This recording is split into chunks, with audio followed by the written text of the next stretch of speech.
మరొక వైపు ఇక్కడ అబద్ధాలతో ఊరేగుతున్న ఈ రేవంత్ రెడ్డి సంగతి కూడా ఇంకో దిక్కు చూద్దాం. మీరు ఆలోచన చేయండి. రేవంత్ రెడ్డి గారి ప్రభుత్వం వచ్చినాక ఈ 100 రోజుల్లో ఏమేం సాధించిండు ఘన విజయాలు అంటే, హైదరాబాద్లో బిల్డింగ్ పర్మిషన్లు బంద్. ఎందుకు బంద్?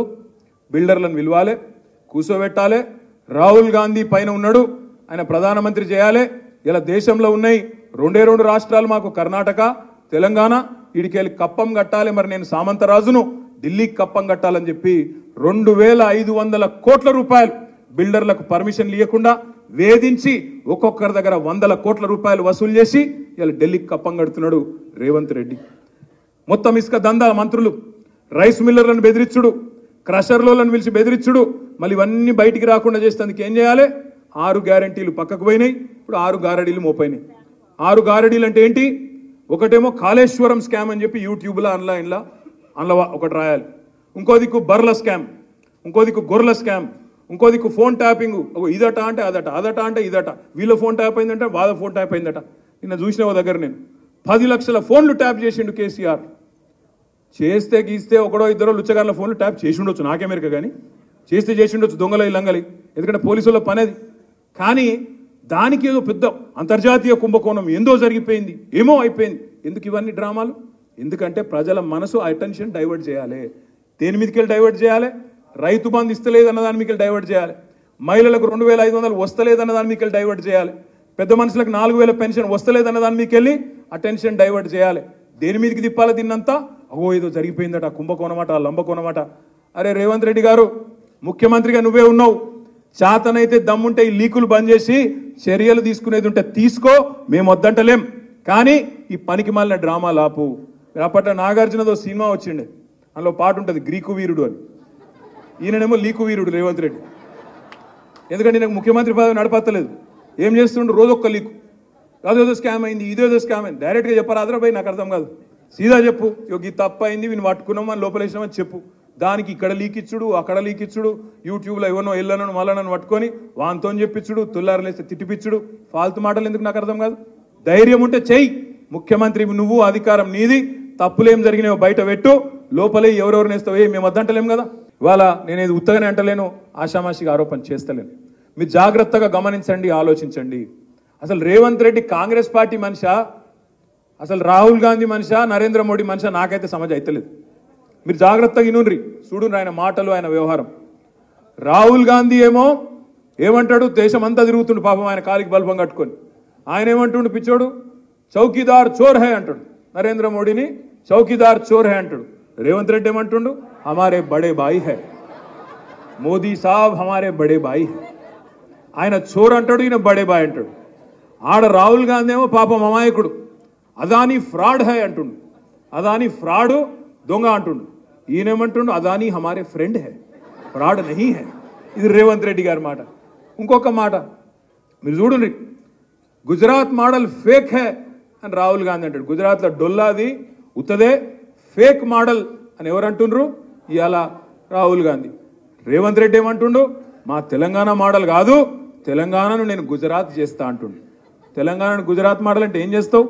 ఇక్కడ కూడా గోద్రా లెక్క, ఇక్కడ కూడా మైనారిటీల కొంపలు ఉచ్చుకొని బుల్డోజర్లు తెచ్చి ఇండ్లు గులగొట్టి దిక్కుమాలిన పనులు చేసి హిందూ ముస్లిం ఫీలింగులు తెస్తావా?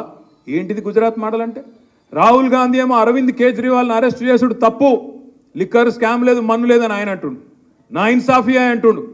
రేవంత్ రెడ్డి ఏమో కవితమ్మని అరెస్ట్ చేసుడు కరెక్టే, స్కామ్ అని ఇక్కడ వీడు మాట్లాడతాడు. నేను అందుకే అంటున్నా, ఎవల మనిషివి నువ్వు? రాహుల్ గాంధీ మనిషివా, కాంగ్రెస్ మనిషివా, బీజేపీ మనిషివా, నరేంద్ర మోడీ మనిషివా చెప్పు. నువ్వే ఆలోచించు, మీరు జాగ్రత్తగా ఆలోచించుండ్రు. ఆయననేమో చౌకీదార్ చోర్ అంటే ఈయననేమో నై బడే బాయ్.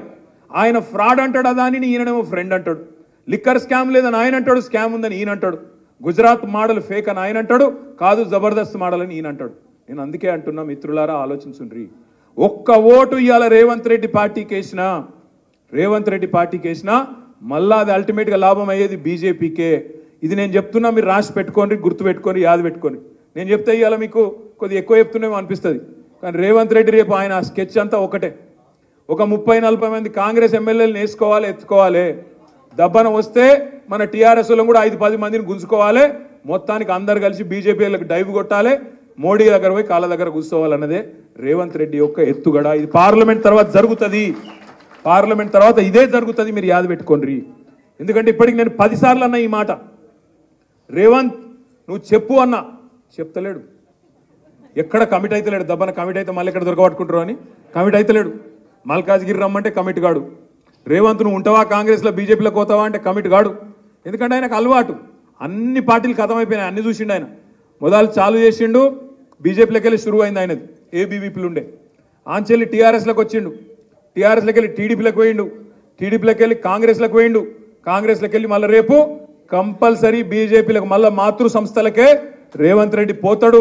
ఇది మీరు యాద పెట్టుకోండి అనే మాట కూడా నేను మీకు విజ్ఞప్తి చేస్తా ఉన్నా. ఎందుకంటే పచ్చి అవకాశవాది తప్ప ఆయనకు ఇంకొక ఎజెండా లేదు, మన్ను లేదు. మనం డిసెంబర్ 7 నాడు మన ప్రభుత్వ ప్రమాణ స్వీకారం చేసి మార్చి 17కు 100 రోజులైంది. సరిగ్గా 100 రోజులు మనము సంపూర్ణంగా పరిపాలన మీదనే, సంక్షేమం మీద, రాష్ట్ర అభివృద్ధి మీద, ప్రభుత్వ ఉద్యోగులకు ఎప్పుడు జీతాలు వస్తున్నాయో తెలియదు. మనం వచ్చిన మొదటి నెల 4వ తారీఖు ఇచ్చినాం, 2వ నెల 1వ తారీఖు ఇచ్చినాం. ఇలా ప్రభుత్వ ఉద్యోగులందరికీ 1వ తారీఖు నాడు జీతాలు, పెన్షన్లు ఇచ్చే పరిస్థితి రాష్ట్రంలో మనం తీసుకొచ్చినాం. 10 సంవత్సరాల నుంచి లేని, 10 సంవత్సరాలు ప్రభుత్వం మీద ఉద్యోగస్తులు విశ్వాసం కోల్పోయారు. మనం ఎప్పుడైనా ఒక యజమాని దగ్గర పనిచేస్తే యజమాని మనకు సరైన సమయానికి జీతం ఇస్తాడు, యజమాని మనల్ని చూసుకుంటాడు అన్నప్పుడే మనం ఎక్కువ పని చేస్తాం. తిండి పెడతాడో పెట్టాడో, జీతం ఇస్తాడో ఇయ్యాడో అని అంటే ఎట్లకెళ్ళి కష్టపడతాం మనం. అందుకే ప్రభుత్వ ఉద్యోగస్తులందరికీ 1వ తారీఖు నాడు జీతం, 1వ తారీఖు నాడు పెన్షన్ ఇచ్చే విధానాన్ని మనం తీసుకొచ్చి అందరికీ ఒక విశ్వాసాన్ని కల్పించాం. అదేవిధంగా ఎవరు ఏ సమస్య మీద వచ్చినా సచివాలయంలోకి సరాసరి వచ్చి మంత్రులను కలిసి చెప్పుకునే అవకాశం కల్పించినాం. ముఖ్యమంత్రిగా నేను ముఖ్యమంత్రి కార్యాలయంలో ప్రతిరోజు కలుస్తున్నా.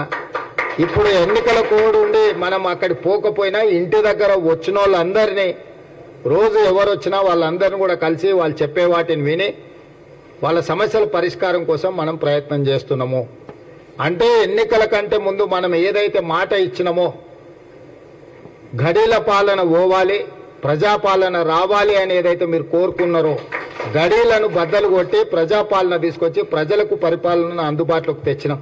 ఇవాళ ప్రజలు స్వేచ్ఛగా తమ ప్రభుత్వం దగ్గరికి ఎప్పుడైనా నేను చెప్పేది, నేను నమ్మేది ఒకటే, మనం ఎన్నుకున్న ప్రభుత్వాన్ని చూసి మనం భయపడాల్సిన అవసరం లేదు. మనం సంతోషంగా పోయి చెప్పుకునేటట్టు ఉండాలి మన నాయకుడి దగ్గరికి. గత ప్రభుత్వం ఓట్లేసి గెలిపించిన ప్రజల్నే భయపెట్టి పోలీసులు కేసులు పెట్టి ఫోన్ ట్యాపింగులు చేసి ఎవరు ఏం మాట్లాడుకుంటారో, ఎవరింట్లో భార్య భర్తలు మాట్లాడుకున్నా వినాలన్న దుర్మార్గమైన ఆలోచన గత ప్రభుత్వం చేసింది. ఆయన మాట్లాడుతుండే కేటీఆర్ కొద్దిమంది విన్నామని. ఏం పనే మంది సంసారాలలో ఏలు పెట్టి చూసే పని మీకు? ఎవరన్నా సిగ్గునోడు అట్లా మాట్లాడతాడా? ఇంటే విన్నాం కొంతమంది ఫోన్లు, ఇంటే ఏమవుతుందంట? ఎవడన్నా గిట్లా భర్తేజించేవాడన్నా మాట్లాడతాడా? ఇంకేమవుతుంది? అదే అవుతుంది. చెర్లపల్లిలో చిప్పకూడి తినాల్సి వస్తుంది. ఇప్పుడు వాళ్ళు చెప్పినట్టు ఉన్న అధికారులు ఈరోజు ఊచలు లెక్క పెడుతున్నారు. ఆయన అంతకంటే ముందే చెప్పినాం, వద్దురాని ఆయన వాళ్ళు దుర్మార్గులు, దోపిడీదారులు, దొంగలు, వాళ్ళ మాటలు విన్నారంటే మీరు జైలుకు పోతారు, మిమ్మల్ని తర్వాత తిరిగి కూడా చూడారని. ఇవాళ కేసులలో ఇరుక్కున్న వాళ్ళని అయ్యో పాపం అని కూడా అంటలేరు వాళ్ళు. చేసినాం ఇట్లనే చేస్తాం. ఎవడు మాట్లాడతాడు? ఊర్లలో ఆవారగాడు మాట్లాడతాడు, తాగుపోతాడు మాట్లాడతాడు. గట్లనే చేస్తాం, మేము బజార్లో బట్టలు ఇప్పుకొని తిరుగుతాం. అయితే ఏందని ఊర్లలో అన్నారు? ఎవడంటాడు? తాగుపోతాడు, తిరిగిపోతాడు అంటాడు. గట్ల మేము గిట్లనే ఉంటాం. ఊర్లో ఎవరైనా పెద్ద మంచి పిలిచారా, ఇది మంచిది కాదురా నాయన, పద్ధతి మార్చుకో అంటే మేము ఇట్లనే ఉంటామా? ఏం నువ్వేంది నాకు చెప్పేది? సేమ్ కేటీఆర్ కూడా భర్తగించిన అచ్చో సాంబోతులాగా మాట్లాడుతుండు. దాని ఫలితం దానికి ఉంటుంది. కాకపోతే దాని ఒక క్రమ పద్ధతిలో విచారణ చేసి చట్టపరంగా చర్యలు తీసుకోవాలి కాబట్టి విచారణ జరుగుతుంది. అంతకుముందు ఎవరైనా ఫోన్లలో మాట్లాడుకోవాలన్నా భయపడేది, ఎవరైనా కలిస్తే ఎవరైనా రికార్డ్ చేస్తుండే అనే భయం ఉండే. ఇవాళ ఎవరైనా స్వేచ్ఛగా వాళ్ళ జీవితాలలో వాళ్ళు స్వేచ్ఛగా మాట్లాడుకునే పరిస్థితి రాష్ట్రంలో స్వేచ్ఛ తీసుకొచ్చినాము. ఇవాళ ఏదున్నా సచివాలయానికి వెళ్ళి మనం చెప్పుకునే పరిస్థితి ఉంది.